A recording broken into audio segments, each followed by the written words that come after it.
U sanjarenju ste sa Sonjom. Postoje divna mesta u ovom gradu.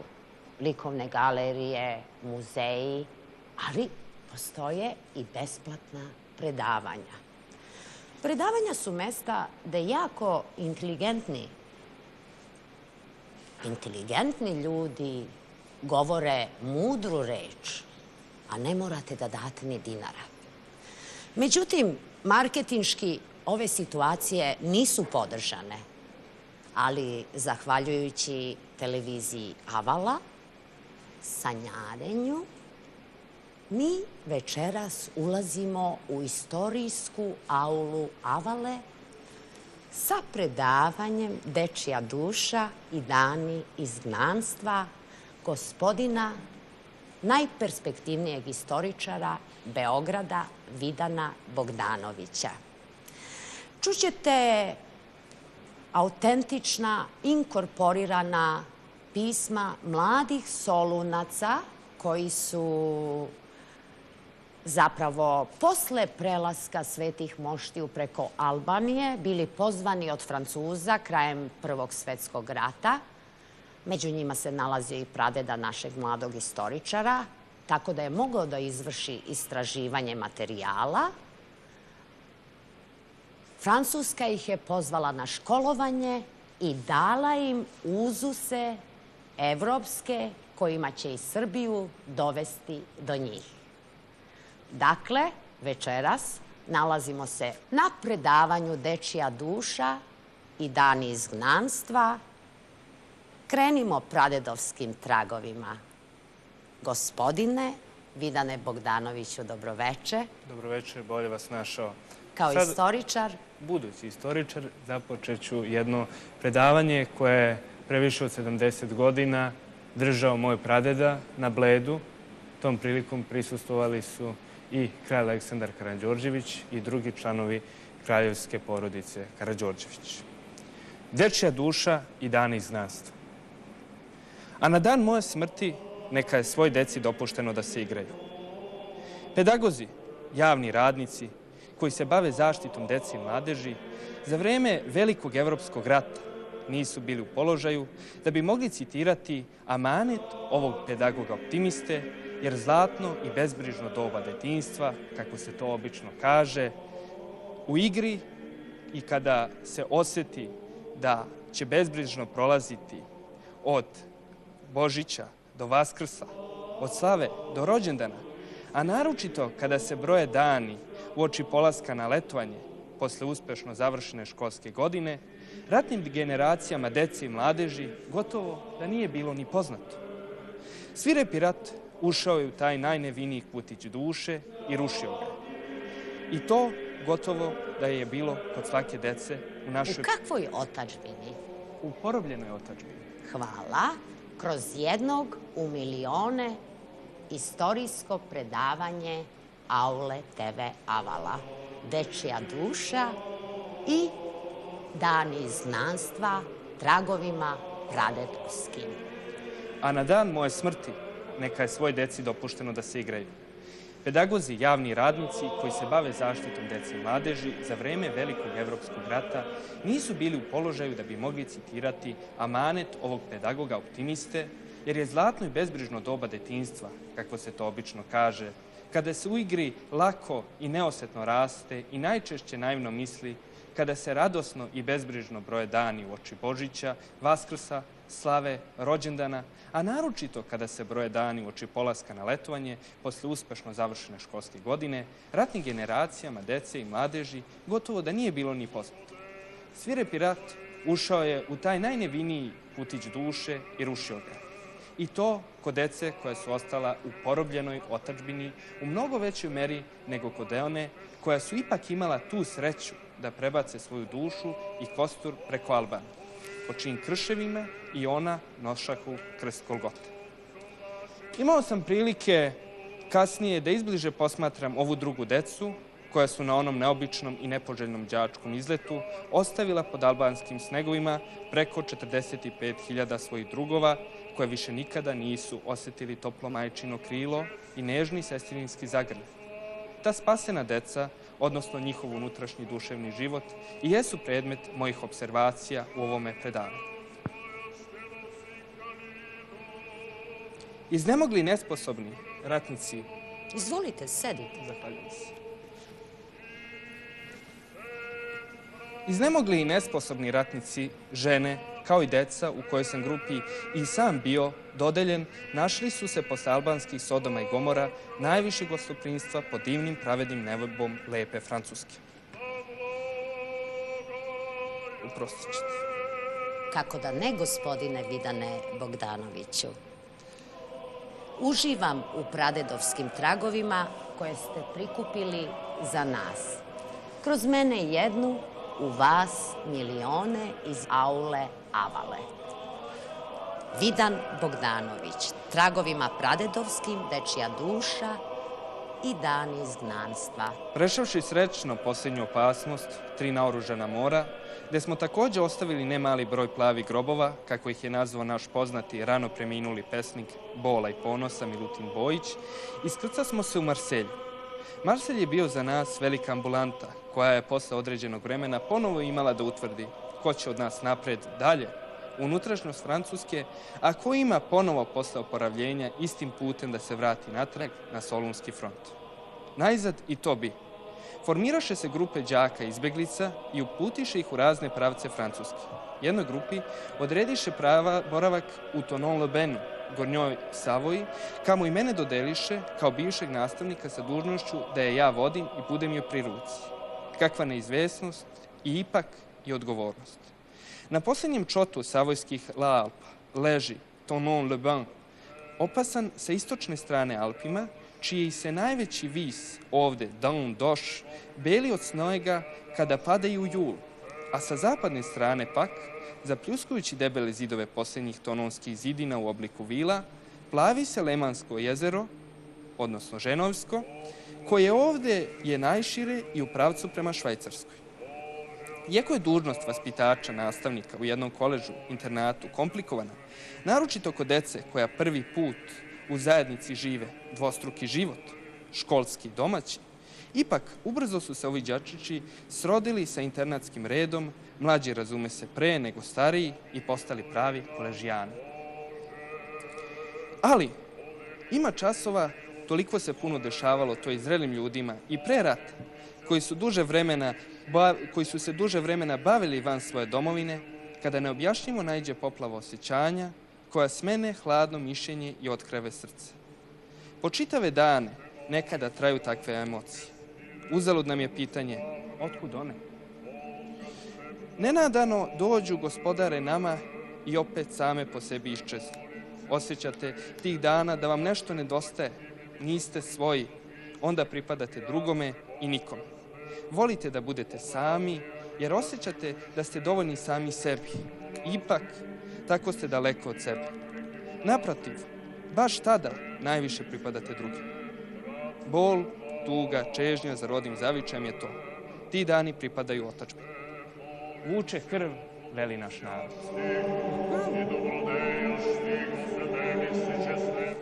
U istorijskoj auli TV Avale najperspektivniji mladi istoričar Vidan Bogdanović, posleratna dečija duša i dani izgnanstva. Tako je bilo uvek i tako je uvek sa ljudima. A deca? Tada posmatrao sam ih i ovo baš teško doba stvaranja naše istorije. Nekada mi izgledahu pravi ljudi, matorci. Pa i ona je od 7 godina isto tako, kao da osjećahu svu težinu svoga gorkog položaja, sudbinu svoje nesrećne otadžbine. Nestanu odjedanput one dečije urođene veselosti i bezbrižnosti. Ćute, sećaju se, očekuju nešto tada i nadaju se.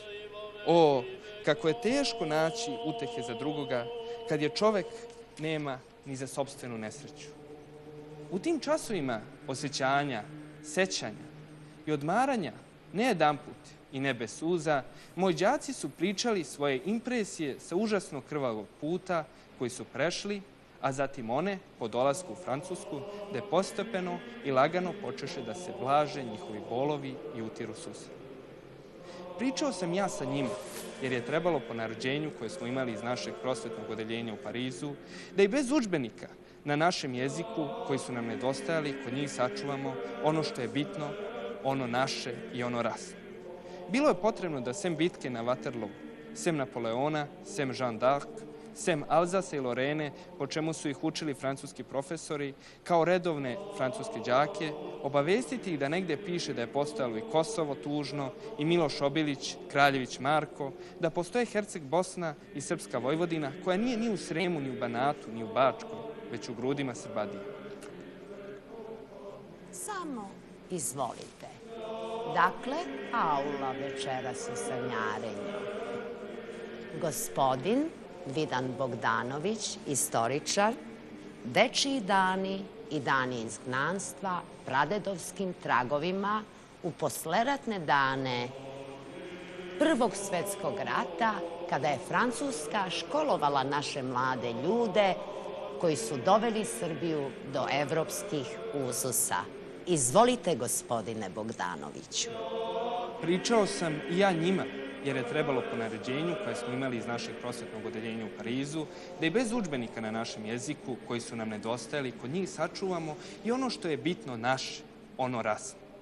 Bilo je potrebno da sem bitke na Waterloo, sem Napoleona, sem Jeanne d'Arc, sem Alzasa i Lorene, o čemu su ih učili francuski profesori kao redovne francuske đake, obavestiti ih da negde piše da je postojalo i Kosovo, Miloš Obilić, Kraljević Marko, da postoje Herceg Bosna, Srpska Vojvodina, koja nije ni u Sremu, ni u Banatu, ni u Bačkoj, već u grudima Srbadije.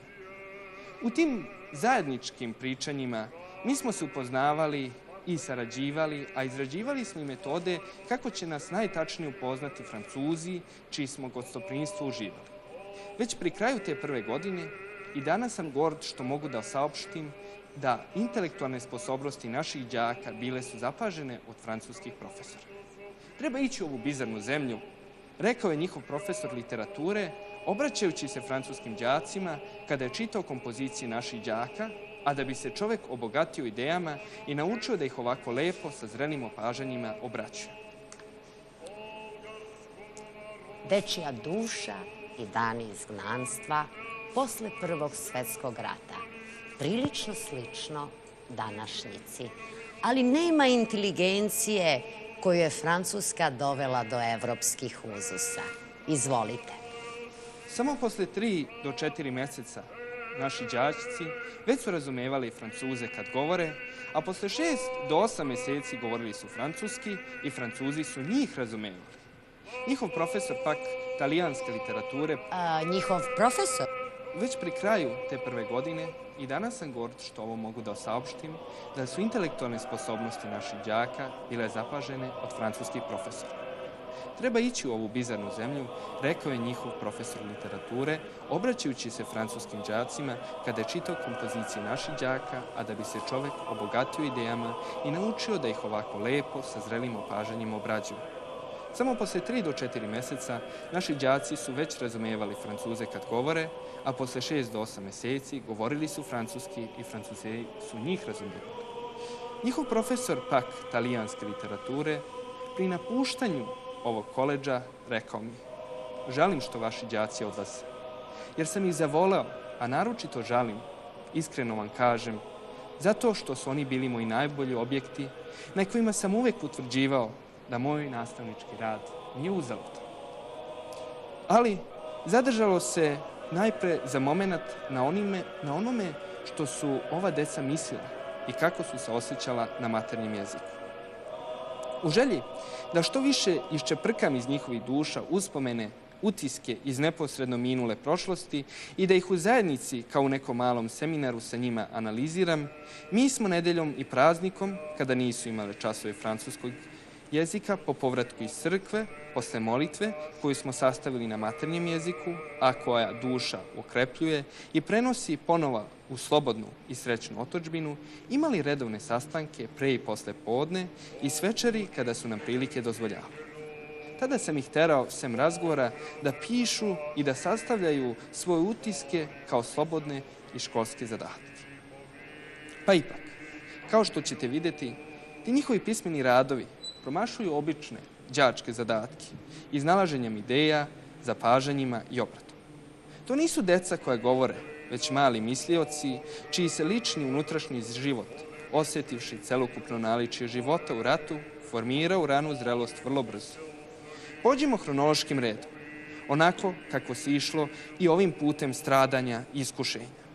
Evo vam nekoliko refleksija i zadataka koji je glasio Rastanak sa otadžbinom. Pisan godine 1916. godine od učenika koji je rođen 1903. Dakle, koji je imao 13 godina. Neću vam čitati ceo zadatak, već samo pojedina mesta koja su interesantna i ilustruju dečiju dušu u tim momentima. Na primer, ja se još jednom vratim u stepenice gore da se oprostim sa kućom, jer za onih 5 meseci u Debru proveo sam ih da ne može biti bolje. Tamo je htedog da siđem. Polako, Zlato. Mladi istoričar Vidan Bogdanović učinio je Avalu, televiziju, Aulov. Izvolite. Pa ipak, kao što ćete vidjeti, ti njihovi pismeni zadaci promašuju obične đačke zadatke, iznalaženjem ideja, zapažanjima i obratom. To nisu deca koja govore, već mali mislioci, čiji se lični, unutrašnji život, osjetivši celokupno naličje života u ratu, formirao u ranu zrelost vrlo brzo. Pođimo hronološkim redom, onako kako se išlo ovim putem stradanja i iskušenja. Evo vam nekoliko refleksija i zadatka koje je glasio Rastanak sa otadžbinom. Pisan 1916. godine od učenika koji je rođen 1903. Dakle, koji je imao 13 godina. Neću vam čitati ceo zadatak, već samo pojedina mesta koja su interesantnija i ilustruju dečiju dušu u tim momentima.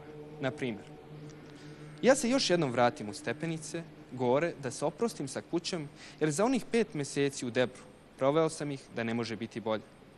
Taman htedog da siđem, ali nešto osjetih.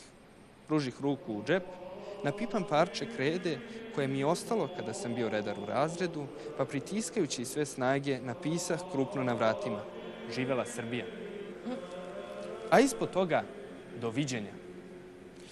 Ili siđoh dole, otvorih vrata u dvorišta i rekoh zbogom mojim kokoškama i zatiličah se nađoh na ulici. Pa onda dalje. Ja stadoh na sredinu mosta, bacih još jedan pogled na Debar, jer od Štipskog mosta do Debra ima samo 3,5 kilometra, pripade mi muka neka, bi mi vrlo teško i suze potekoše.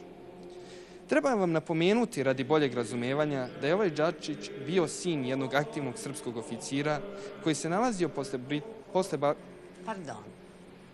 Treba vam napomenuti, radi boljeg razumevanja, da je ovaj đačić bio sin jednog aktivnog srpskog oficira koji se nalazio posle Balkanskog rata sa službom u Debru.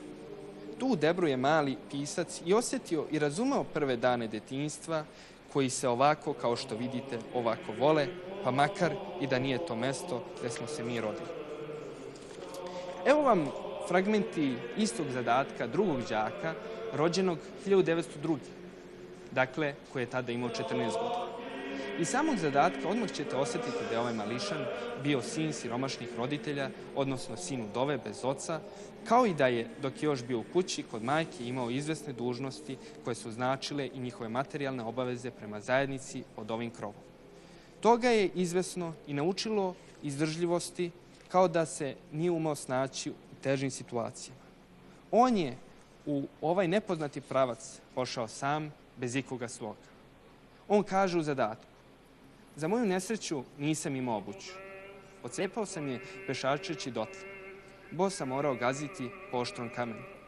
Ili, sutradan valjalo je preći reku na kojoj ne beše ćuprije, nego su sami arnauti prevozili svet, ucenujući ga za vreme vožnje. Morao sam dati posljednju čistu košulju koja se zatekla kod mene. Najzad on kaže: idući bos, u društvu sa izbjeglicama gazi smo blato, kamenje i trnje. Ja sam zastajkivao, padao i plakao, ali se setih da ću ostati sam. Zato steguh srce i potrčkivah za ostalima. Evo kako se dalje dovijao ovaj mali heroj u tuđini. Obradovan što se ipak nađoh na pitomijem zemljištu, pružih veći korak i uveče za ostalima stigoh u samu varoš, misli na Drač.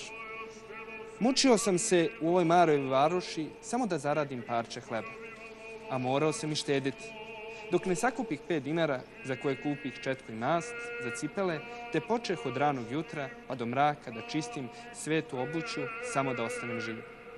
Evo vam još jednog zadatka u celosti, pisanog od starijeg đaka koji je rođen 1900. godine, dakle 16-godišnjaka. Iznosim ga u celosti iz 2 razloga. Prvo, interesantan je po svojoj obradi, koja u nekoliko sadrži psihološku analizu viđenog događaja, a drugo, ni po svojoj ideji nije običan. Po toj ideji vidjet ćete da nam nije stalo do toga da za duše naših đaka vežemo i one događaje koji su se za vreme rata odigrali i sa one strane Save i Dunava kod našeg živa. Mnogi, naročito Sremci, također su se našli na ovom trnovitom putu, rame uz rame sa svojom braćom i Srbijom. Kao njihovi saputnici i sapatnici, naša deca i nisu imala prilike da vide pri odstupanju i pamte pojedine momente, shvatajući ih na svoj način. Vidan Bogdanović u televiziji Avala, Kaula, Dečija duša i dani izgnanstva, posleratni Prvi svetski rat. Taj zadatak glasi: san jednog Sremca. Već nekoliko časova trpeljiva gomila sveta čeka pred kapijom ministarstva. Podne. Iz gomile niko ne misli i da ode na ručak, kad tek što se uhvatilo željeno mesto kod same kapije. Zar ga vredi napuštati za ljubav trenutnog odmora, kad se već ručati može i ovdje? Obed od nekoliko presnih kestena bit će dovoljan da zavara glad. A šta bi drugo i mogao želeti ovaj napušten stvor? Ali, ako se danas uspe i dobije željena pomoć od 50 dinara, onda je druga stvar. Za taj novac može se čovjek 2-3 dana lepo izdržavati.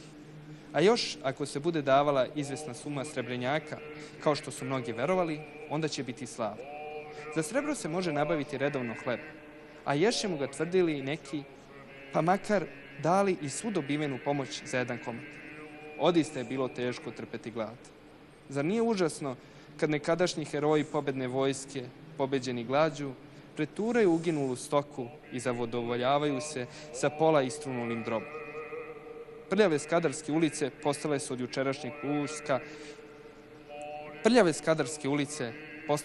od jučerašnjeg pljuska još prljavije. Prazni, nahereni čepenci još bedniji. U prljavim prodavnicama već odavno nema ničega, a otvorene su samo zato da bi posvjedočile svoju prazninu. Zgrada pravoslavne osnovne škole, gde se sada nalazi Ministarstvo unutrašnjih dela, dizala se kao neko ostrvo, opkoljeno uličnim potokom, nabujalim od jučerašnje kiše.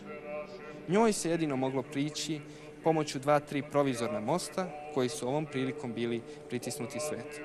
Preko njih više se nije moglo. Svaki je čuvao svoje mesto, tako da bi se pre potukao sa celom gomilom nego što bi odstupio. A koji su to u gomili? Razni.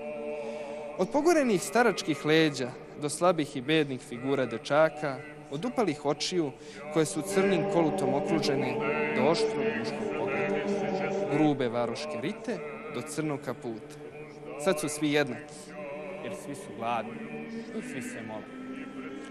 Jedna grupa Srba Prečana sastavljena je iz dobeglica koji su prešli u Srbiju kada se naša vojska posle proterivanja neprijatelja preko Save i Drine počela povlačiti iz Srema. Svaki od njih je verovao da je došao trenutak nacionalne slobode i hitao je da za opšte dobro i sam pusti leptu. Hoćemo Srbiji, hoćemo majci. Grmelo je kao strašna kletva jednoj napukloj imperiji. Neka i naša krv line kao svete kapi pere se jedinca, ali ne ovom prilikom na mučilištu prezrenog cara, nego na bedemima slavnih boraca. Ali ovi hrabri borci zaboravili su jednu stvar. Zaboravili su da je Srbin proklet. Ta on za dobro nikada nije ni znao. On je osuđen na večitu borbu u kojoj iz kraja jedne počinje druga i mesto trijumfa oni primiš iskušenje. Maksa Tomić, Sremac iz sela Beške, jedan je iz grupe dobeglica u Skadru. Stajao u svome prečanskom kožuku, naslonjen na kapiju ministarstva. Pored njega je stajao žandar. Kapdžija koji je strogo ozbiljnim licem davao kratka i nedovršena obaveštenja pojedinim licima iz gomile. Pa šta rade ti tamo unutra? Cijelo jutro pustili samo njih 10, veli Maksa, i po treći put poče puniti svoju crnu lulu s kratkim kamišem, učtivo nudeći tom prilikom žandarma, koji je to smatrajući kao podmićivanje odbio lavu. Posle ove Maksine primjedbe, razgovor počeo u nekoliko pravaca. Što jest ljudi, ali je ovo čudo i pokor. Da čovek mora rođenu zemlju omrznuti. Ove muke još niko nije video. Pravo veliš, dodaje jedan Šumadinac, ovo je zlo. Napustiti svoje dobro, pa se ovako mučiti. Da sam znao. Ta šta, brate, da si znao, opet će Maksa. A kud bi ostao živ kod neprijatelja? A kud će živ među ove Arnaurove, dodaje jedan od građana. Čoveku večito ostaje kanj. Ko zna kako oni naši tamo pate. Mani se, čoveče, da bome da pate. O kakvom dobru ti sanjaš u ropstvu pod neprijateljem? Odista, to su nečuveni zverovi. Mačva je ogledalo njihove lažne kulture. A zatim dođe jedan žandarm iz ministarstva i javi se svetu da danas neće više izdavati pomoć, nego sutra, a za ovim levo i desno, da bi činovnici mogli izaći iz ministarstva. U Svetini se začuše glasni protesti. Možda bi i došlo do fizičkog objašnjenja da ovoj gomili nije bila istrošena snaga. Žandarm pomalo zbog naredbe, a pomalo iz ličnog zadovoljstva, sade vikati na gomilu. Nemoj za Boga tako. Čekaj, evo poče Maksa da zapomaže dok ga ovi nemilosrdno munu u stomak. Šta čekaj, evo, čisti se kad ti govorim. Nemoj da ja počnem. Kad se deli pomoć, pokupili ste se sa svih strana, a kad treba, znam ja vas, poče da vređa žandarm. Šta kažeš? Planu večito budni ponos ovog čoveka. Zar ja? Meni tako nešto reći. Da ja sam sve svoje dobro žrtvovao. Ja sam propao za dobro Srbije. A ja nisam, izdara se žandarm, ja sam se obogatio. Moje deca su izginula. Žao mi je, dodaje žandarm, još uvek nervozan. Ta ti nisi čovek. Ti si. Odlazi grmnu ovaj čovek i iznenada ga stropošta u prljavi potok. Maksa se diže. Bio je sav mokar. Mulj i prljava voda kapala mu je sa odela. Slika je bila vrlo tužna, ali se nađoše čovečija srca da mu se u vidu sitnog ljudskog zadovoljstva čak i nasmije. On stade. Prema njemu je stajao žandarm, sigurno željan da obnovi svoju pređašnju igru. Maksa se trže i nagne bežati. Za njim se pustiše neka dečurlija, rugajući se. Stajao je tek izvan varoši, kad oko njega nije bilo nikoga. On se stropošta umora na zemlju i prikupljao je posljednju snagu da još jednom u mislima ponovi prošlost. Ali malakselost, udružena sa umorom i glađu, bila je jača i poče osjećati da mu se očni kapci polako počinju sklapati, a delovi tela da uzimaju stav po svoje volje. Još 2-3 instinktivna pokreta i disanje dobi odmerenu ritmičku disanje. Samo povećivanje.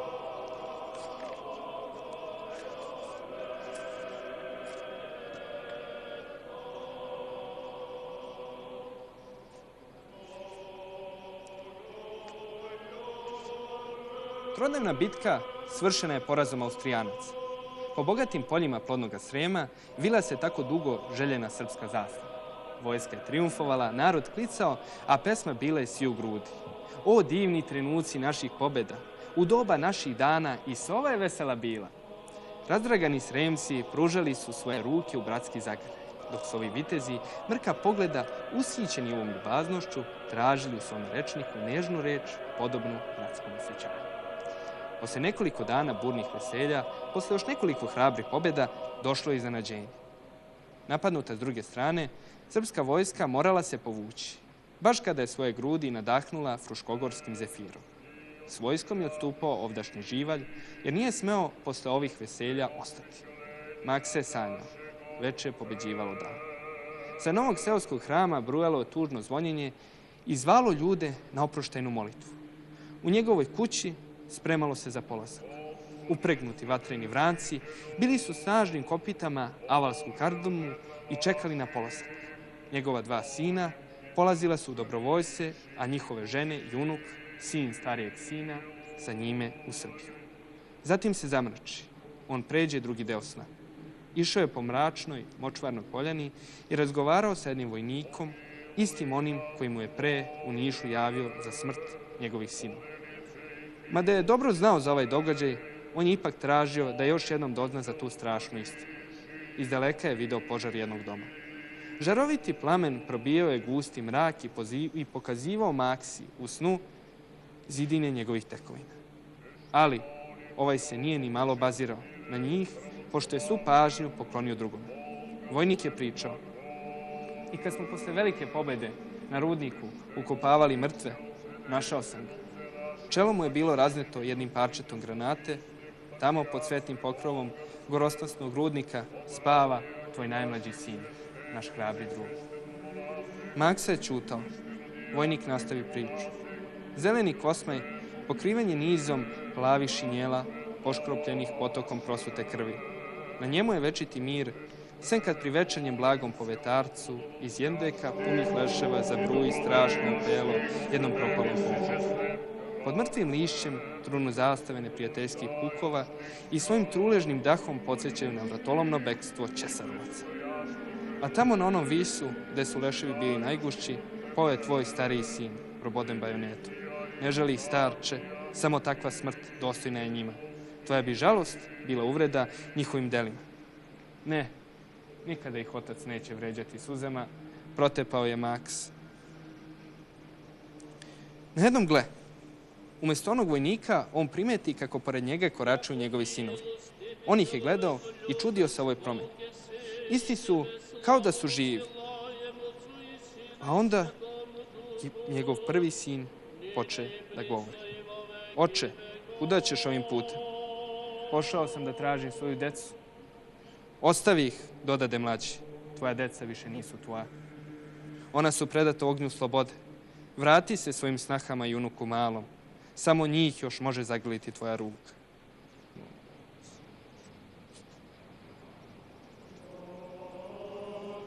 Ah, deco moja, njih više nema.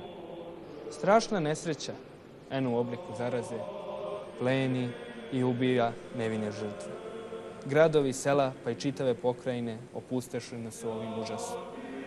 Jednoga jutra, kad se maglena noć prevela u sunčanu zoru, vaše žene, moje snahe, dva divna proletnja cveta, uvela su nam u tifusnoj vatri. Lice starijeg sina dobi mračan iskrat. Posle ovih reči, on izgubi vezu.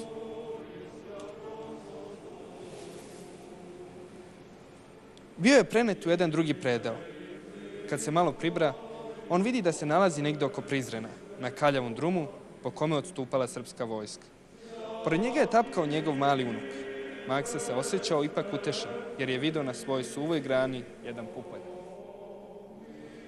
On će obnoviti dom Tomića. Tešio se starac i skidao posljednji suvi deo svoga odela da bi uvio dete. Ali uzalud. Dan je bio strašan, a hladnoća pasi. Dete je bilo u groznici i ovoga je kretanje ubijalo. Deda je strepeo.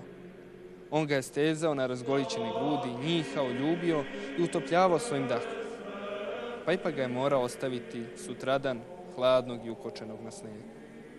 On zadrhta, a iz daljine dopirao je nežan glas koji je ponavljao posljednje detinje reči. Deda, gladan sam. Maksa jeknu bolno i trže se. Iako ga je san toliko umorio, a glavobolja mučila, on otvori oči, polako, diže se i posrećući pođe u varoš. Više ga nije bolela ljudska nepravda i nezahvalnost, jer sav sada beše jedna misao, jedna reč. Još se mora napred. Misao uz koju se grčevito pripi i mataraše rukama po vazduhu, smejući se naglasi čudno, kao da je hteo da mu misao ne pobegne. I Maksi beše po volji. Izgledaše što gazi po drumu koji mu se činiše sada sav crven. Bilo je mnogo ovakvih đačkih radova koje su opisivala preživele doživljaje do posljednje stope, dok male izbeglice nisu prešle granicu otadžbine koje više nisu imali. Jedni su njihovu zbirku ovakvih radova pregledali i između ostalog to je bilo i naše prosvetno odeljenje našeg poslanstva u Parizu. Ono je odobrilo ove radove za štampu ali ipak ti radovi nisu ugledali svetlost dana jer nije bilo budžetskih mogućnosti. Ipak, ja još uvek čuvam ove đačke zadatke jer su mi oni dragi. Nisam imao srca da ove sada već požutele listiće predam ognju. Kad slučajno danas sretnem po kog od ovih đaka koji su ostali živi, a koji su sada pravi ljudi na raznim položajima u društvu, mi se podsjećamo na ovo doba i zadovoljni samo što je to sve sada prošlo. Ostaje nam da završimo jednu vrstu analize njihovih radova u Francuskoj. To su njihova pisma pisana na francuskom jeziku odmah prve godine po njihovom dolasku u Francusku. Ta pisma nemaju nikakva nadahnuća, kakva ste čuli u njihovim radovima na maternjem jeziku. Nisu imala ni potrebe da budu. Ona su inspirisana, jednostavno, opet pismima koje smo mi dobijali od Francuza.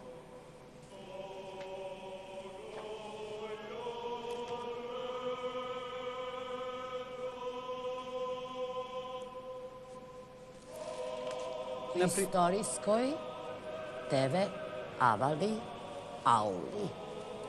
Pradedovskim tragovima. Izvolite, Vidane Bogdanoviću. Na primjer, jedna majka nam je pisala: Gospodine, veliki školski odmor je na pragu, pa vas najlepše molim da mi pošaljete jedno srpče bez roditelja, da u odmoru bude gost naše porodice, da ga slatko izgrlim i izljubim umjesto njegove drage mame. Željeli smo, dakle, da i naši đačići pokažu Francuzima da su i oni deca onoga naroda u čijem rečniku među vrlinama vrlina zahvalnosti zauzima jedno od najvidnijih mesta. Dakle, ta pisma naše dece, to su pisma zahvalnosti, pisana kratko, prostodušno, jednostavno od srca. Za Francuze oni imaju specijalnu draž. Specijalnu draž. Za Francuze one imaju specijalnu draž jer su pisana takvim jednim francuskim jezikom koji kod pravog Francuza uvek pomalo mokera izaziva ležeran osmeh, netendenciozne ironije ili, kako bi se to reklo našim malo vulgarnim rečnikom, to su pisma frljanje so spadeši. To su pisma? To su pisma frljanje so spadeši. Frljanje so spadeši. Zbog toga, možda, ako i zbog drugih razloga, ova naivna dečja pisma su štampana od strane Francuza u knjizi L'Université française et la jeunesse serbe. Francuzi su našli budžetske mogućnosti. I ova pisma se ne mogu tekstualno prevesti iz francuskog na naš jezik, ali u malo slobodnijem prevodu ona bi glasila: Tunon, 7. aprila 1916. Gospođice, ovdje sam došao u škole, dopada mi se do bara. Baš dragi užina, bilo odlično znak bratstva francuskog. Mnoga pozdravlja za onaj pakut, mnogo hvala za vas i za vašu prijateljicu. Ili drugo pismo. Poitiers, 23. aprila 1916. Moja drago malo sestra, nadam se da vas nije zaboravila na mene. Dobar sam i sada trudim učenje jezik francuskog, moja drugoga otadžbina u kojoj se nalazi lekovi za moje rane. Očekujem dan pobjede i nadam se predati moja otadžbina u neki mesec i vičem: živelo Francuska, živelo Srbija. Živeli savoznici, ljubi ruke vas i vaši roditelji. Evo još jednog. Tunon, 8. aprila 1916. Moja draga sestra mala Francuskinja, dobio sam vaš paket sa zadovoljstvo najveći, paket moju sestra malo Francuskinja. Zahvaljujem dobro za vaš paket. Još jedanput hvala, jer vi ste milost sa Srbije. Ne može se zaboraviti, a također se ne možem se nikada dugovati vama vrati. Najbolja uspomena tebe od jedan mali Srbin koji vas dobro ljubi. A evo odgovor jedan kao odgovor na ovakve slične zahvalnosti pisanog od samog francuskog direktora koleža u Tonon-le-Benu, gospodina Garsena, sada već pokojnog, koji je imao blizu 70 godina. To pismo glasi: Aula u TV Avali, zahvaljujući mladom perspektivnom istoričaru, pradedovskim tragovima, neposredno posle Prvog svjetskog rata. Ličili. Gospodine, duboko sam dirnut pismom plemenitih osjećanja koje ste mi uputili i ja vam na njemu od sveg srca iskreno blagodarim. Kako je mogla Francuska, ta zaista velikodušna nacija, da ne bude ganuta mukama koje su se toliko svirepe, a koje nisu bile zaslužene, koja su trpela i trpe ta junačka deca Srbije, koja su se borila za svoju slobodu sa upornošću i junaštvom dostojnim divljina čitavim vaseljenjem. Kako bi mogli ostati bez osjećanja pred tolikim nesrećama? Kako da ne vidimo u našoj maloj varoši u Tunonu nekoliko od mnogobrojnih rana koje su već toliko plemenite krvi stale slavnu Srbiju? U kolež smo primili vašu decu kako su nam dopustila skromna sredstva. Mi ih volimo isto tako kao i naše francuske đačiće. Interesujemo se za njihov napredak i njihovo zdravlje. Postupamo sa njima onako kao što bi se postupalo u našoj plemenitoj zemlji sa našom decom. Mi bismo hteli da vaša deca ponesu iz naše drage Francuske vernu uspomenu iskrenog prijateljstva. Zar bi vam mogli ne poželjeti kod hiljade drugih želja i želju koju vam upućujemo iz sveg srca, brz povratak u toliko ljubljenu zemlju, brzo obnavljanje vaših opustošenih ognjišta, brzo podizanje jedne velike otadžbine, čiji će grobovi nositi zlatnom ispisane ove reči. Proste, a tako velike. Junaštvo i hrabrost. Vaš odani Garsen. Umro je baš pri kraju rata, te nije ni video koliko su ove njegove reči bile proročke i koliko bliska stvarnost. Mnogo, vrlo mnogo, dragi slušalci, o ovoj istoj temi može da se piše, a još više da se priča, iako je već prohujalo više od 2 decenije. Ona je neiscrpna. Trebalo je kroz Albaniju da prođe jedan novi pisac rata i mira i preživi lično sve ovo, pa da se za sve vekove obesmrti naš mučenički narod. Aula u televiziji Avala. Krune se gube, a carstva propadaju, odgovorio je jedan stari ratnik kada ga je neki radoznali stari novinar upitao na krfu posle propasti Srbije. Šta sada? Ali, dodao je povišenim glasom junački starac, krv ostaje krv. To je bio ceo njegov mudri odgovor. Ako su mu uspeli da i naša deca za vreme svog boravka u izgnanstvu sačuvaju ovu istu krv i ova ista osjećanja o kojima ovako dostojanstveno govori stari ratnik, onda smo zaista i mi potvrdili istinu. Da otadžbina nije samo tamo gde se ona geografski nalazi, već i tamo gde smo mi, ma gde to bilo, u grudima i srcima našim. Izvolite sedite. Zahvaljujem se najviše. Vaš pradeda je u Francuskoj studirao. Da, moj pradeda je bio, dakle, student filosofije u Francuskoj. Prethodno je ovde završio gimnaziju i višu učiteljsku školu, kako je to tada bilo u Srbiji, a završio fakultet u Francuskoj filosofiji. Vi govorite francuski? Da.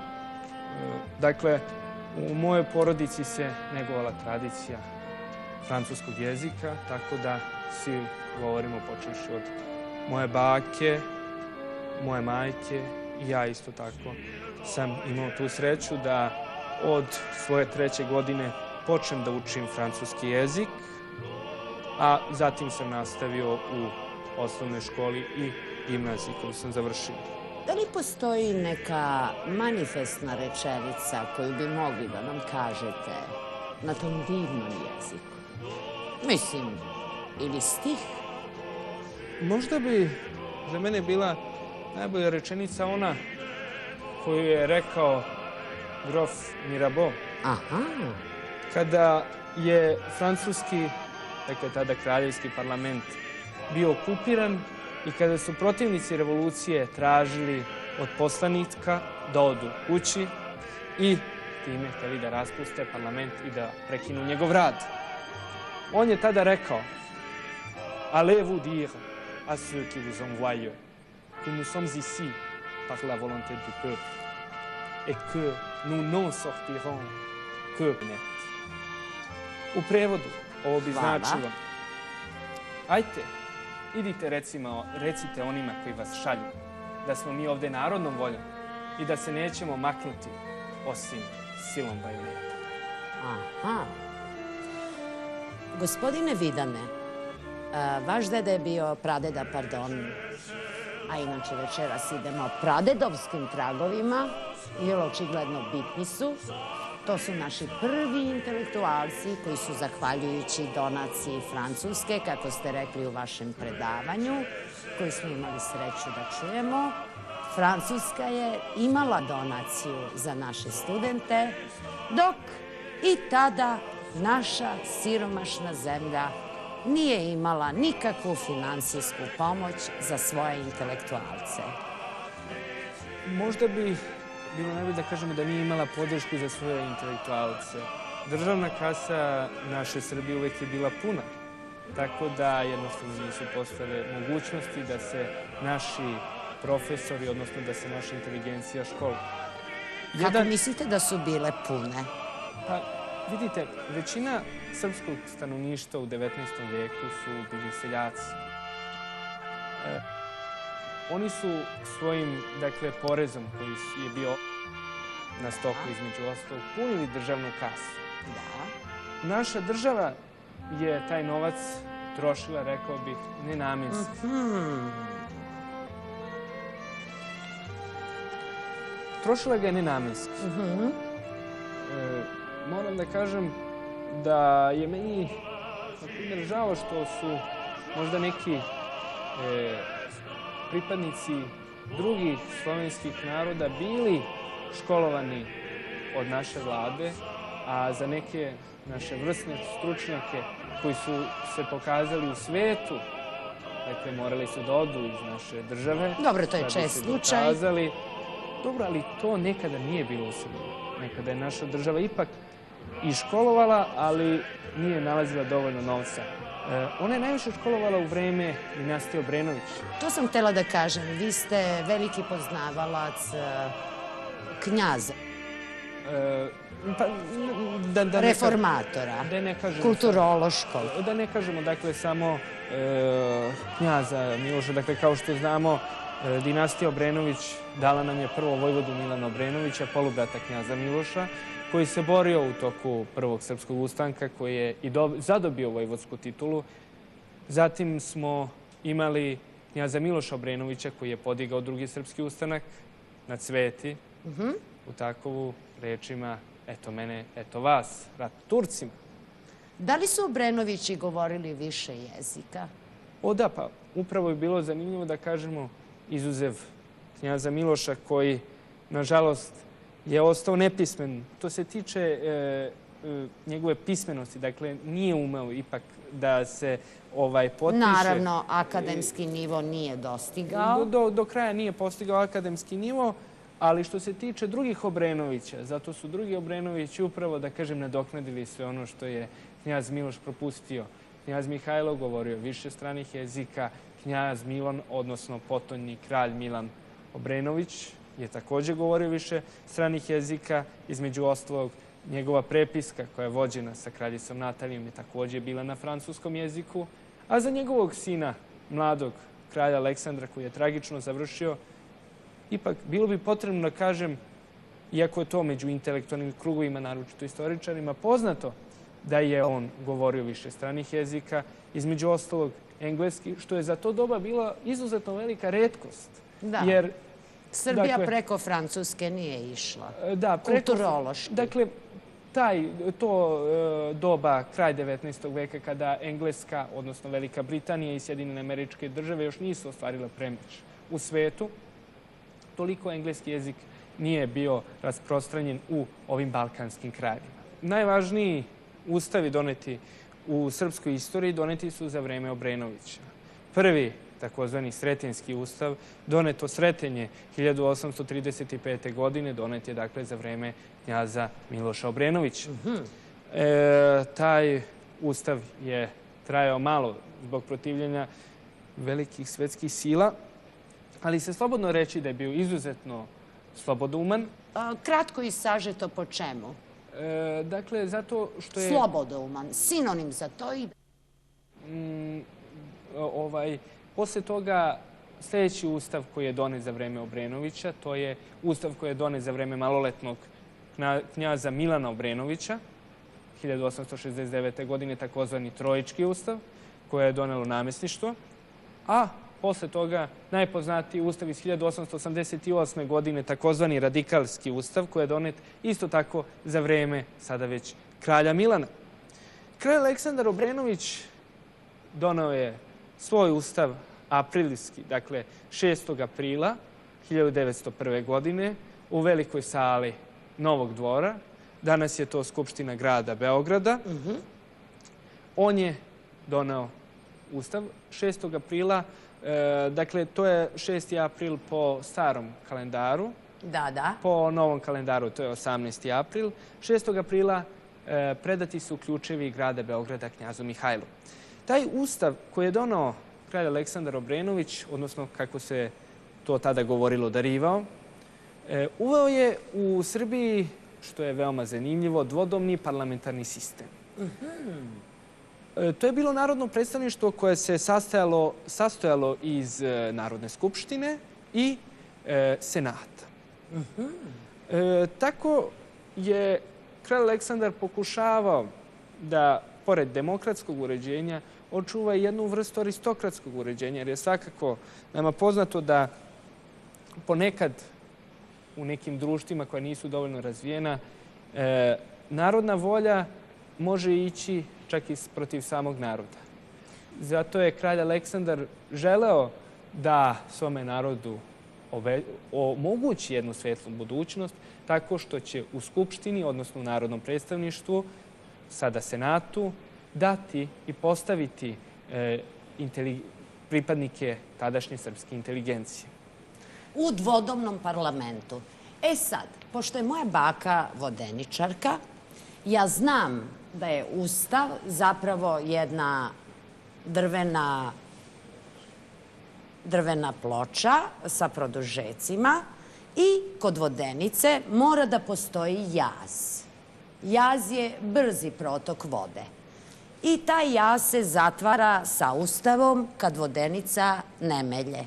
A kad se digne Ustav, voda poteče, pokrene točak i krene mlevenje brašna. Dakle, Ustav zapravo potiče od zaustaviti moć zla i odmeriti meru dobra. Da li se slažete vi kao istoričar? Dobro, sad ja bih se složio što se tiče toga. Naravno, oko tih reči šta to znači, takođe postoji ustanoviti kao proglasiti. Ali ja bih se svakako složio sa time što ste rekli da je potrebno da se zaustavi, odnosno da se da jedno lice. Zasigurno Ustav potiče od Ustava. Upravo tako. Dakle, zakon, principi koji će postaviti granicu dobra i dužnosti građana prema svojoj zajednici društvenoj, koja je zapravo dom. Veliki dom za sve, domovina. Upravo tako. Dakle, ono što je zanimljivo, Ustav iz 1888. godine, dakle, Ustav... Bližimo se ustavotvoriteljima. Voljela bih i tu da mi malo prokomentarišete. Dakle, Ustav kralja Milana omogućio je svim pripadnicima manjina koji su bili u Srbiji, među njima su se najviše isticali Jevreji, kojih je tada bilo izuzetno mnogo u Srbiji, da postanu punopravni građani. Oni su već to bili, ali sada je to Ustav ozvaničio i oni su... Koliko nacija u 19. veku zapravo imao je Beograd? Pa, znate kako, Beograd se nalazio na raskršću i svakako je bio veliki broj nacija. Isto tako kao i Beč i Budimpešta, koji su svojom veličinom, svojim položajem, kao i time što su jedan i drugi bili, da kažemo, glavni gradovi dvojne monarhije. S tim što Beograd je malo azijatska metropola. Ja imam informaciju sa 149 nacija, što mi je prosto neverovatno. Ali u svakom slučaju vi kažete, spominjete Jevreje, veliki broj Jevreja u Beogradu već u 19. veku, Cincara, pa mora biti i Turaka.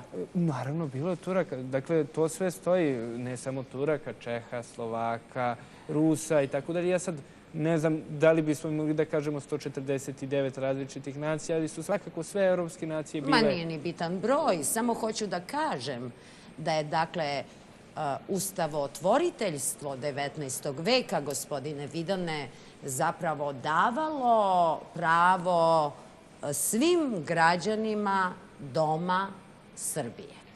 Upravo tako. Hvala ti, gospodine Vidane Bogdanoviću, najperspektivniji istoričar Univerziteta Beogradskog, što smo mogli od televizije Avala da napravimo istorijsku aulu. Dakle, ti naši ustavotvoritelji 19. veka i uopšte poštovanje zajednica jevrejskih, cincarskih, turskih. Šta smo rekli? Jesmo nekog preskočili? Roma, ali zapravo cigani su značili čovek, dok ta reč kroz vreme nije dobila prizvuk iskustva. Upravo ta reč ciganin, kao i druge reči koje se, nažalost, kada se misli pogrdno nekim ljudima koriste, a dakle radi se o narodima, su nastale tek kasnije. Naravno. Tek kasnije, dakle, kada se Srbija, odnosno Jugoslavija, kada se odrekla sama sebe, za vreme Obrenovića, to je važno da istaknemo... Bled ste spomenuli na početku. Da, Bled se nalazi u Ljubljani. Sloveniji. Sloveniji. Pardon. Umorni ste srce. Bled se nalazi u Sloveniji i tamo je 1934. godine snimljen film koji je između ostalog i moj pradeda režirao. Jel te? Da, radi se o filmu Letnji sivi sokole. On je bio jedan od prvih ozvučenih filmova. U Jugoslovenskoj kinoteci, ako se ne varam, nalazi se deo tog filma, a u Zagrebačkom arhivu se nalazi ceo taj film. Ja, nažalost, nisam imao prilike da pogledam ceo taj film, već samo deo iz Jugoslovenske kinoteke, ali nadam se da ću u budućnosti imati priliku. Vi kao istraživač, ja se nadam da ćete biti istorijski prekognitivac, što se danas očekuje od istoričara, i vršit ćete istraživanja. Pre nego što odete na Bled da potražite, jer još uvek tamo postoji velika ljubav prema Kraljevini Jugoslaviji, čak postoji posedi, eks-posedi kralja i građevine koje su prelepe. Ja bih vas zamolila, gospodine Vidane, samo da kažem dragim gledaocima, ovo je redak istoričar koji je, na primer, otišao na Pančićev vrh. I on stoji na fotografiji i za njega Pančićeva omorika. Zamislite šta se vidi sa vrha Pančićevog. Granica Kosova. Eto, Sonja je nešto naučila od gospodina Vidana Bogdanovića. Vi mi čistotom duše ličite na te mlade Srbe, intelektualce, koje su Francuzi dovodili do evropskog uzusa na Sorboni, a oni, vrativši se kući, gradili su Srbiju upravo k tome cilju. No, da ne pričamo danas o ružnim stvarima koje su sprečile taj događaj. Pričajmo o tom usponu ustavotvoritelja i kralja. Dakle, što se tiče Ustava koje je tada dao... 19. vek. Ustava iz 19. veka. Maloazijatska metropola Beograd. I maloazijatska metropola Beograd. Mogli bi da kažemo, na primjer, da se na jevrejskom groblju u Beogradu nalazi jedan veliki spomenik jevrejskim žrtvama, odnosno kako je tamo napisano, Srbima Mojsijeve veroispovesti. Ustav iz 1889. godine ustanovio je Srbe Mojsijevce. To su bili, dakle, Jevreji poreklom, ali kako im je Srbija bila toliko kako im je Srbija tako velikodušno pružila ruke, oni su je od sada počeli da doživljavaju kao svoj novi dom. Ta sintaksa je neverovatno mudra i promišljena. Da li biste još jednom rekli kako su nazvani u Ustavu kao zajednica? Srbi Mojsijeve vere. Divno.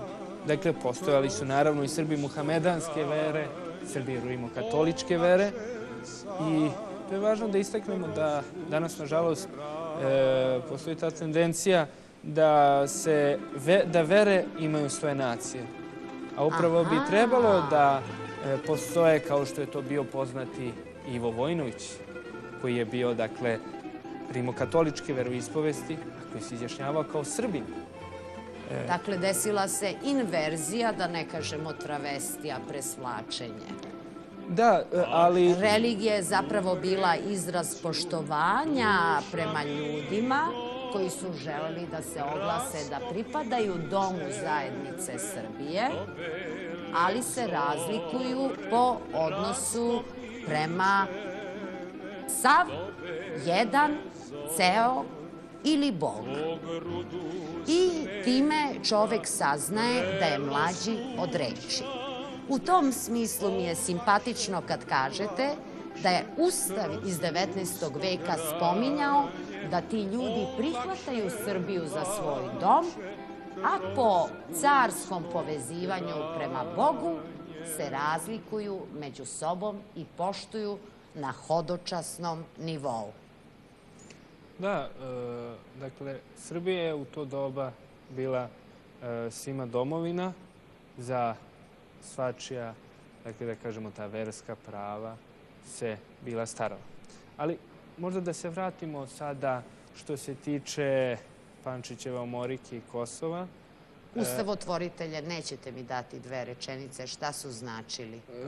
Pa dobro. Jer to taj parlament? Dvodomni? Da, oni su dakle... Znači, u dvodomnom parlamentu, koji je nastao prvo u Britaniji, koliko ja znam, baš dvodomni, ali mnogo 4 veka, gotovo... Dobro, to se dešavalo 4, dobro, mislim sad ako bismo uzeli tako 3,5 veka posle toga, ali... Znači, ustavotvoritelji dvodomnog doba, ustavotvoritelji dvodomnog doma Skupštine su zapravo stvarali ustav ili meru pravde za multinacionalnu Srbiju. Da, dakle... Sad možete slobodno da pređete na Pančićev vrh. Za svakoga... Rekli ste da ste poreklom... Pa dobro, to sad što sam poreklom i muhamedanske, odnosno muslimanske bogomolje. Da iskoristimo moment da kažemo da ste se bavili studirajući istoriju pozorištem i da vaša predstava u Beogradu počinje upravo u muhamedanskoj crkvi. Muhamedanskoj bogomolji, da. Pardon, bogomolji. Bogomolji, dakle, ja sam između ostalog i režirao predstavu koja je na ovogodišnjem Beogradskom omladinskom gimnazijskom dramskom nadigravanju osvojila prvo mesto. I tamo se, dakle, nalazi, dakle, radi se o putovanju u paralelne svetove. Istraživanje kako bi bilo, što se u našem narodu kaže, šta je bilo kad bi bilo. I kako bi bilo da u Srbiji nije bio podignut ustanak, kako bi Srbija izgledala danas. Aha. I dakle, u tom jednom dramskom pokušaju se između ostalog radi i, dakle, jedna scena započinje i muhamedanskom bogomolju. Zanimljivo je možda da kažem da su istraživači rekli da u slučaju da su Srbi ostali po Turcima i da nisu pravili svoju nezavisnu državu, da bi ih danas bilo mnogo više. Današnja Srbija, ako se ne varam, ima negdje između 6 i 8 miliona građana, a u ovo doba prema procenama bi imala 30 miliona građana. Eto, baš gospodin Despotović kaže kako su otkrili da zapravo prvi srpski ustanak je bio Karađorđev rat koji je bio pobuna protiv poremećaja vlasti, sistema. Znači, buna Dahija, to su poturice, znači, poremećaj poreza i odnosa vlasti prema narodu, a nikako za proterivanje bilo koga. Da, između ostalog, ustanici su, dakle, ne ustanici, nego viđeniji srpski knezovi su napisali jedno pismo sultanu u kome su tražili pomoć. Tada je on Dahijem odgovorio da u slučaju da se oni ne okanu, kako se on izrazio, svojih, dakle, globa i zuluma koji su sprovodili, da će biti kažnjeni za to. Da li je ta globa bila kao Đelićeva ili je bila nešto skromnija prema mogućnostima tadašnjih Srba? Jer ovi porezi i PDV nisu proporcionalni primanjima proseka Srba. Naravno, dakle, morali bi da pogledamo i stanje koje je bilo tada u Srbiji, kao što sam rekao, većina stanovništva bilo je seosko. Što se žetije? I, dakle, oni su davali prinos u onome što su proizvodili. Oni što su proizvodili, upravo tako. Desetak neki je spomenut. Dakle, pominje se i desetak, dakle, to je bilo desetina koja se davala. Dok danas, boga mi, to je 40-ak. Odnosno, ako imamo 50, uzmu vam 40. Ja se izvinjavam. Dobro, ali vidite, to vam je današnje evropsko zakonodavstvo kojem teži Srbija. Razumem, ali vidite, ovi studenti o kojima vi govorite, koji čak nisu znali ili su govorili svojim narečjem, padeškim, pa smo čuli u tim pismima, a naučili su sjajan francuski, oni su stigli do evropskih uzusa, ali nisu uveli prvo poreze, nego dvoparlamentarni dom, onda utvrđivanje ustava, pa zatim davanje kulture narodu, tu se već pojavljuje Kolarac, gospodin, jedini sa fesom koji je mogao da uđe kod rumunskog prodavca soli, pa otkupi svu so, proda na jug i na zapad, zaradi pare i pošto je bio drug dobar sa gospodinom Obrenovićem, najstarijim, to mi je otac ispričao, pred smrt je rekao, knjaže, ja ostavih mom narodu, pogledaj, Kolarčevo zdanje, univerzitet, a ti, knjaže, praznih džepova ode. Dakle, što se Bore misli, moja pesma koju je napisao knjaz Mihajlo Obrenović, ja bih svakome preporučio da pročita, odnosno ili da posluša himnu Onamo Namo, jer se time najbolje i vidi koliko su Crnogorci, pod znacima navoda Crnogorci, a koliko Srbi. U pesmi između ostalog ima jedan stih gde se kaže Onamo Namo Daviđu prizren, ta to je moje doma ću doći. Meni bi ličilo, kako mi je rekao jedan moj kolega sa fakulteta, da ako bi današnja crnogorska vlast koja bi htela da se povrati ta takozvana crnogorska tradicija, morala da izmeni te stihovi, da umesto Onamo Namo Daviđu prizren, ta to je moje doma ću doći, da bi trebalo da ubace Onamo Namo Daviđu prizren, to je njemu ću doći. Dakle, knjaz Nikola je napisao Onamo Namo, a njegov sin, knjažević Marko Petrović, prema takođe nepisanim izvorima, odnosno prema tradiciji, je komponovao muziku za tu himnu. A komponovao muziku za himnu? A što se tiče himne, odnosno pesme Što se Bore misli moje, koju je napisao knjaz Mihajlo. Jedna zaista od najlepših starih gradskih pesama. Nisam imala pojma da je to dvorska pesma. Između ostalog, gospodin Ljubomir Stejović pretpostavlja da je i pesma Oj Srbijo mila mati, koja je također u jednom trenutku bila nezvanična himna Srbije. Da. Pesma koju je napisao knjaz Mihajlo, on je u svom radu detaljno i argumentovano obrazložio zašto on veruje da je tu pesmu napisao knjaz Mihajlo Obrenović. Između ostalog, Da, izvolite. ja se izvinjavam što vas prekidam, rekao bih to da su svi Obrenovići imali kulturnog dara, odnosno imali su nadahnuća i bili su na neki način umjetnici. Knjaz... Pa ona mala šala govori da je čak najstariji knjaz dao prostora Kolarcu da ostavi tolika kulturna dobra Beogradu koja nisu prevaziđena. A ja bih rekao dodao bih da kraljica Draga, koja je nažalost u našem narodu omrznuta. Magičarka, ezoteričarka, špijunka, radi sa mirisima, zavodi. Gospode Bože, pa svaka žena mirisima zavodi. Možda je bolje da pušta i žlezda neki žlezdani miris, onda bi bila nezdrava.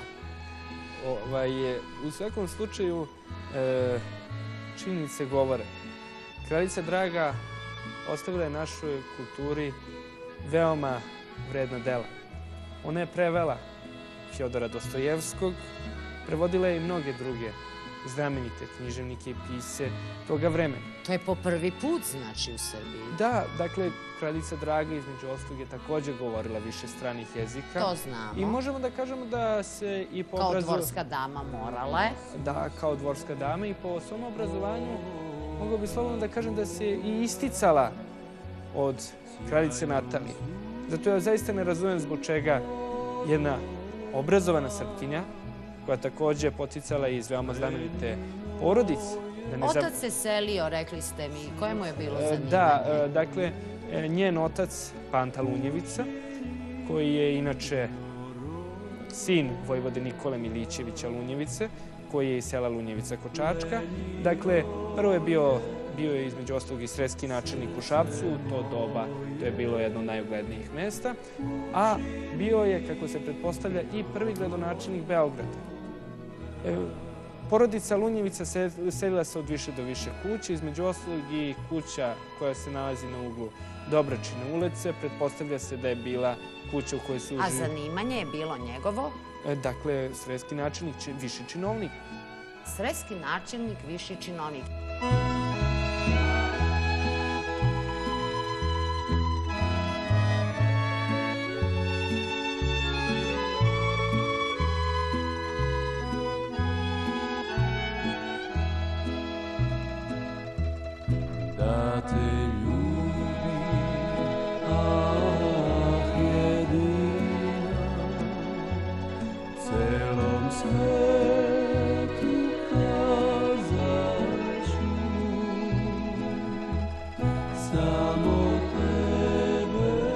Pošto bi to bila izuzetno opširna tema, ja ću svakako reći nekoliko reči o svemu tome, ali bih prvo jedno poređenje sa današnjim dobom.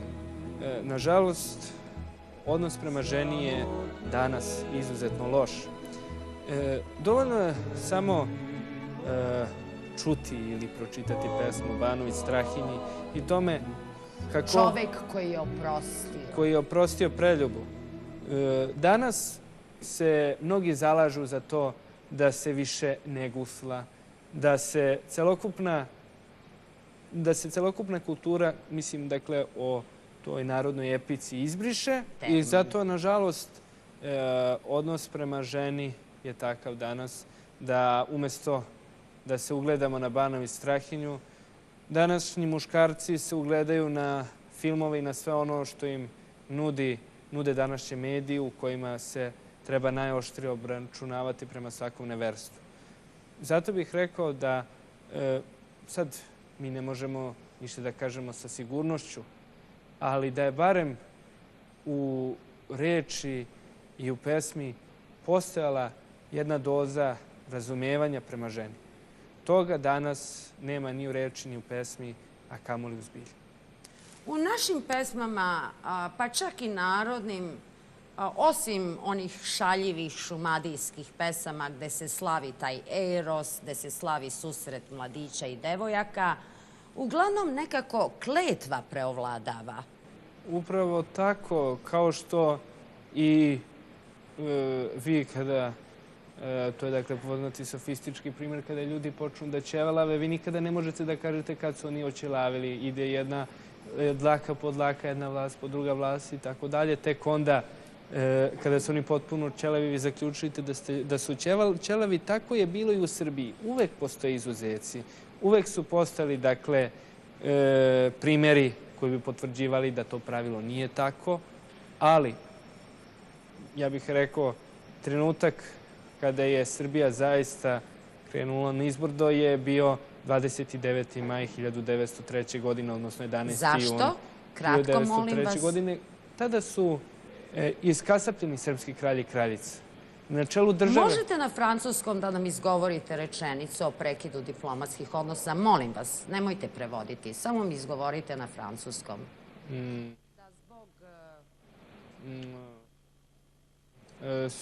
À propos de violence qui s'est passée en Serbie en 1903 et les événements de nuit entre 10e et 11e juin, les gouvernements de Belgique, France et les autres pays, ça comprend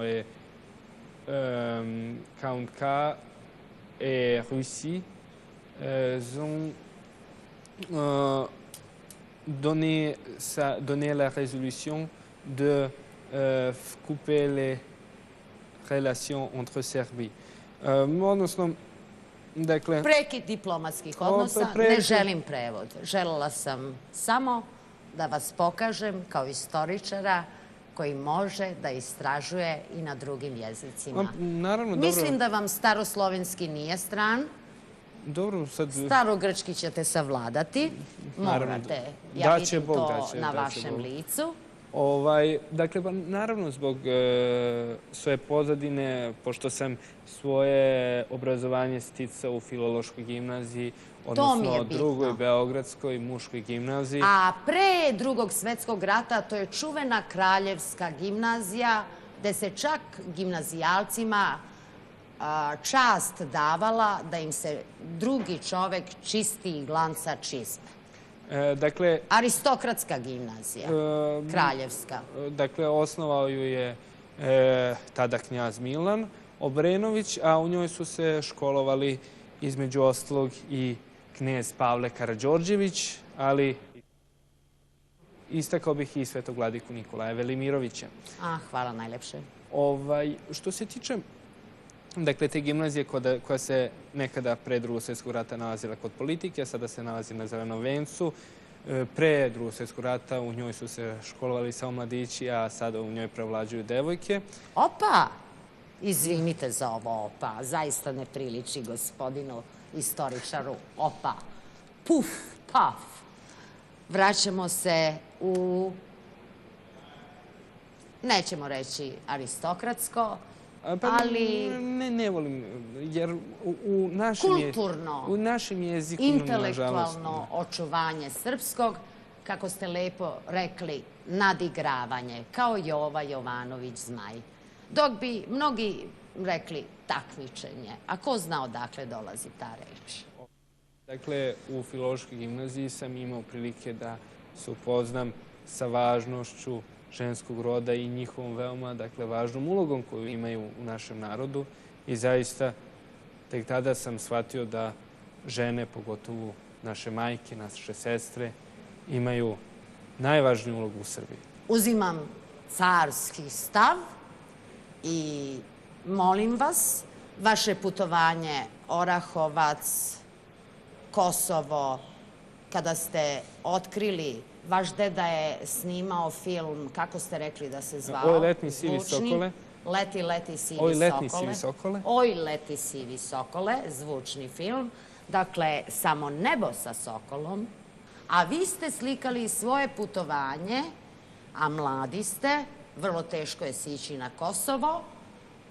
Od kog do kog mesta?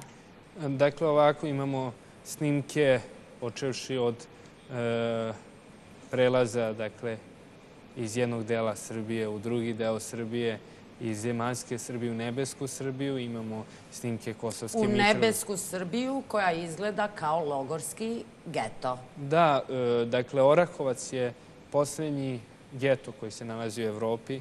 Tamo Srbi zaista žive okruženi, samo još fale zaista pravi betonski zidovi visoki po 20 metara jer su bodljikave žice na sve strane. Grešni smo mnogo, mnogo smo zla naneli drugima, dok smo u periodu o kome ste vi govorili pomagali drugima. Ovde se iza nas nalazi period, doduše jeste čovek bio Slovenac, ali dao je naredbu da se pregaze tenkovima 81. Hiljade žena i dece, čistilo se vodom krv u Prištini i gospođa se preselila preko puta nas u Šumadiji, preplašena i prestravljena komandom da se tenkovima, od tada su civilni kontakti sa Kosovom prekinuti. A da ne pričam o 90-im i poigravanju paravojnih formacija sa ljudima, bilo koje veroispovesti. Pregrešni smo po tom pitanju, ali hvala vam što ste sišli da posedite manjinu koja čuva ono malo nacionalnog blaga naše postojbine. Ako biste pitali nekoga mladića koji hoće da uzme pušku i da se bori za krvnu žrtvu, hajde, idi živi oko manastira i razvi porodicu. Retko biste našli gotovo 0% ljudi koji bi beskrvnu žrtvu učinili beskrvno. Upravo tako. Meni je veoma žao što je Srbija dobila neki smisao i koja sada označava neku vrstu egipatskog božanstva koja je samo mila krv i, nažalost, Baal. Naročito Kan, ratnički vođa, a Baal, klanjanje velikom vođi. Naročito krv njenih podanika. Ja smatram da upravo svima onima koji bi hteli da uzimaju puške, dakle, ja bih njima poručio da se danas Kosovo ne brani tako što će se neko ubijati, tako što će se boriti. Jer je pitanje da li bi ti ljudi koji navodno pričaju i koji se busaju u grudi da bi sve radili, da li bi dogurali negde. Su svi dani teški kada nismo sa Gospodom. Kosovo i Metohija Za Božje ili Boga je beskonačno milosrđe, prelivanje dobrote, samoći, praštanja, dok biće ne uzraste da prepozna sopstveno zlo. Upravo tako, Srbi u Orahovcu, Srbi u Velikoj Hoči su svojim milosrđem, svojom ljubavlju pokazali da ne samo što današnja grešna Srbija, već i ceo grešni Balkan živi isključivo zahvaljujući njima. 10 pravednika u Sodomi i Gomori koja se zove Balkan, 10 pravednika u grešnoj Srbiji. Ti pravednici nas čuvaju. Sinonim. Ne samo prađedovi, prađedovi bili pohranjivani i sahranjivani. Vi ste odrasli na Slaviji. Da, ja sam odrastao na Slaviji. U prađedovskoj kući. Dobro, sad nije prađedovska kuća, ali svakako sam se selio i smatram da je zaista, kako se kaže, Srbija tamo gde smo mi, Srbija je u srcima i grudima našim.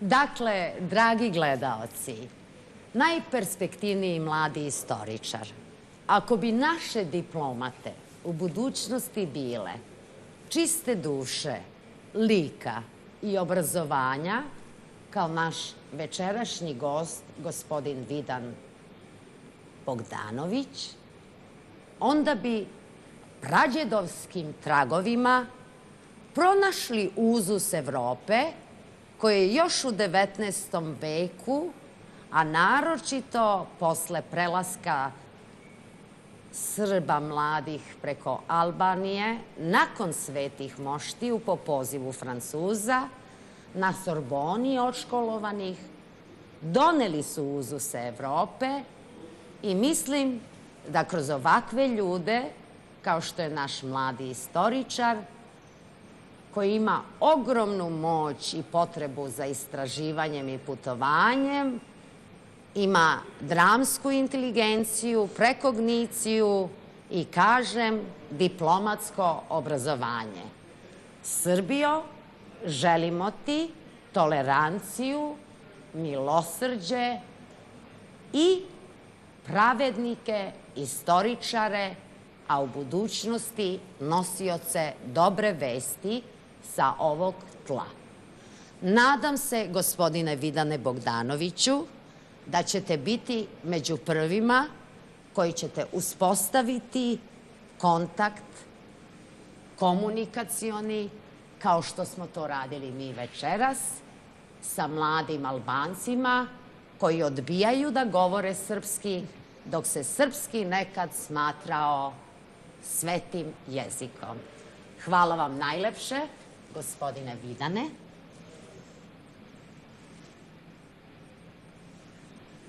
A, dragi gledaoci, vi sanjarite.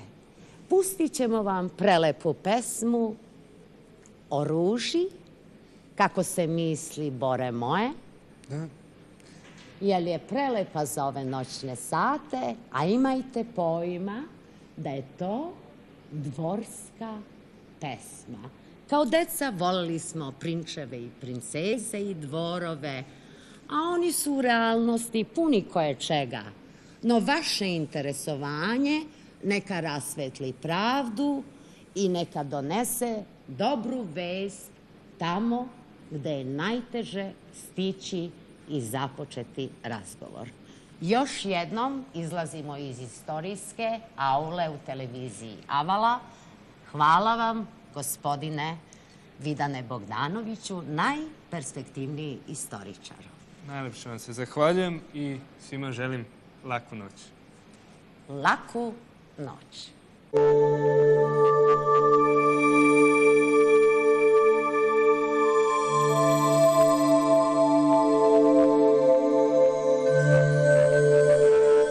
Polje niskog pritiska nad Atlantikom i Sredozemljem donosi dosta oblačnosti Evropi uz česte padavine, kišni oblaci